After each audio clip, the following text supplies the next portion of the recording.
दूसरा, कल आपके पैनल में मुस्लिम सज्जनों ने कुछ ये कहा कि ये जाकिर नायर की कारनामों से मुस्लिम समाज असहमत है और उसके विरुद्ध बात करते हैं। लेकिन अगर ऐसा है तो आज तक उन्हें इस्लाम से बेदखल क्यों नहीं किया गया? बिल्कुल, हम वो तो उसका जवाब उनसे पूछेंगे, लेकिन विनोद बंसल जी को जो आपने पूछा है इसका जवाब विनोद जी देंगे। देखिए, निश्चित रूप से समाज और संगठन एक ही सिक्के के दो पहलू हैं। इसमें यह कहना कि समाज आगे रहेगा या संगठन आगे रहेगा, ऐसा कुछ नहीं है। समाज के साथ संगठन, संगठन के बिना समाज का कोई मतलब बिना समाज के संगठन का और संगठन के बिना समाज का कोई महत्व नहीं है। बात यह है कि किस विषय को कब लेना चाहिए और किस ढंग से लेना चाहिए और किसकी बारी पहले आएगी, वो एक डिसाइड करने वाला फैक्टर होता है।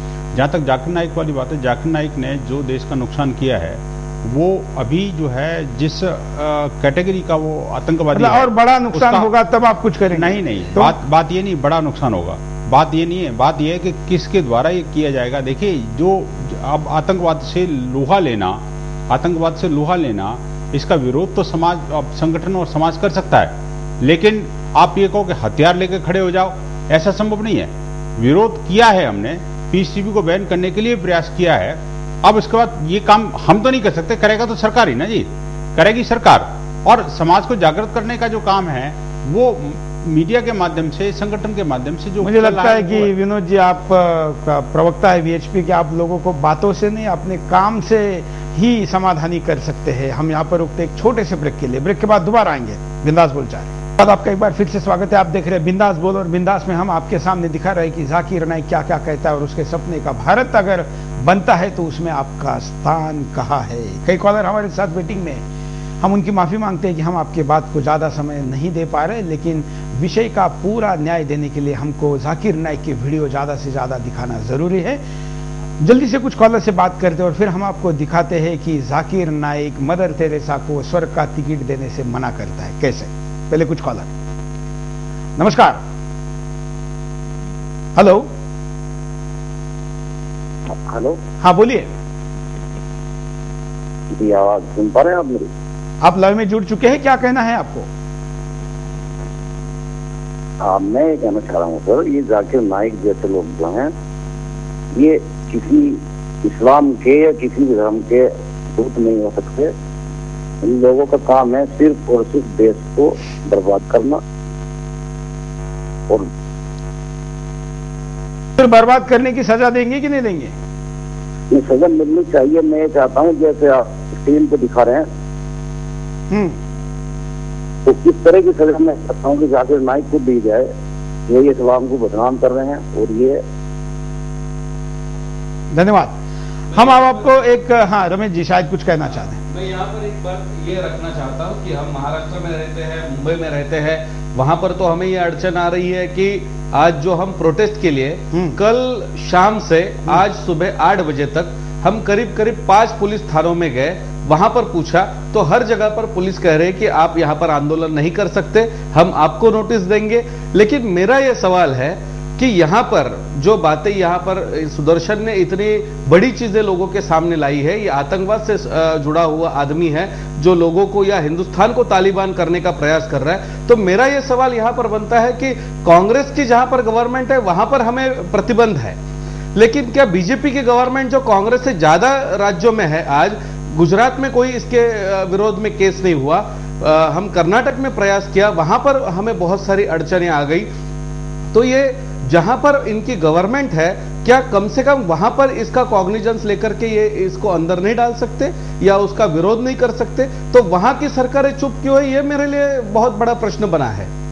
बिल्कुल, बीमारी जब तक बड़ी नहीं होती तब तक उसका उपचार करने का क्रेडिट भी बड़ा नहीं मिलता। यही उपचार वाला अगर सोचेगा तो फिर बीमारी बढ़ेगी तभी कुछ होगा, और शायद बहुत बार बीमारी ठीक होने के बजाय निगल जाएगी। यही अब तक होता है और नुकसान हम झेलते हैं। थोड़ी देर पहले किसी कॉलर ने कहा था कि इस देश की संस्कृति को कोई नुकसान नहीं पहुंचा पाया, सिकंदर से लेकर कई लोग आए।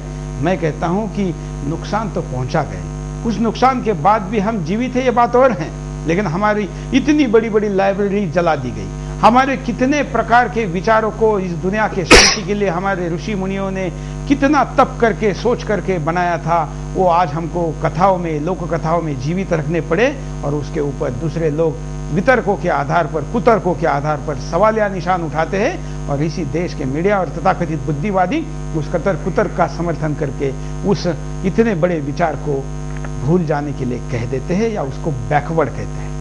हम आपको मदर तेरेसा का ये वीडियो दिखाते हैं कि जाकिर नाइक मदर तेरेसा को स्वर्ग का टिकट ना देने का कैसे बात पड़ता है। देखिए,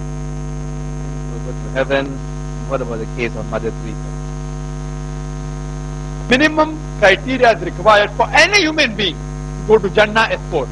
Have faith, Iman, have righteous deed, exhort people to truth, to Dawah and Islam, exhort people to patience and perseverance. If any one of these 4 criteria are missing, you shall not enter Jannah. I am coming from Bombay.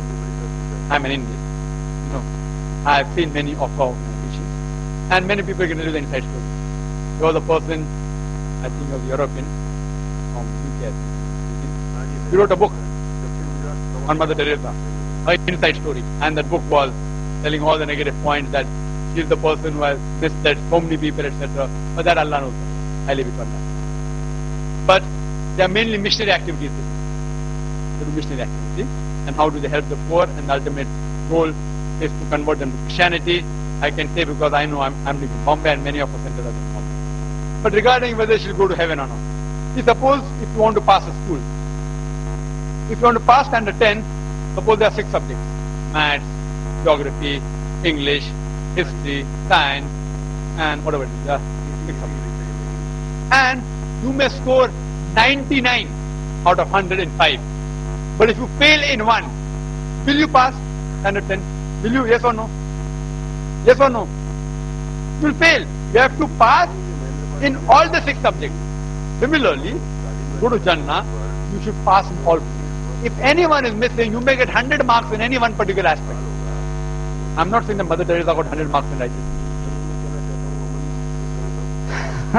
Mahendrapal जी, के जवाब अगर आप मेरे से पूछना चाहेंगे तो मैं तो केवल 2 टुक में यही कहना चाहूँगा कि हमारे भाई डॉक्टर जाकिर साहब ने कुरान को सही ढंग से पढ़ा नहीं, और ये कुरान के विद्वान नहीं है, मैं पहले से ही बता चुका हूँ।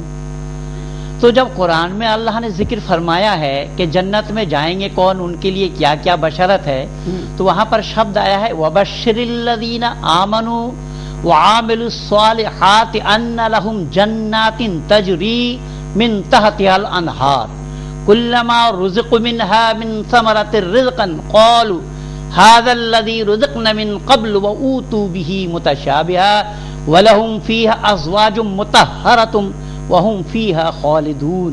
सूरा बकर रुकू नंबर 2 में अल्लाह ने जिक्र फरमाया कि जन्नत में जाएंगे कौन। वहां पर शब्द है वबश्शिरिल्लज़ीना आमनू वआमिलुस्सालिहात, कि जिन्होंने नेक अमल किया, तो नेक अमल करने वालों को जन्नत में दाखिल कराया जाएगा। तो फिर उस जन्नत में क्या क्या है वो, लेकिन यहां शब्द आया है कि वबश्शिरिल्लज़ीना आमन, नेक अमल करने वाले, अमलन सालिहा।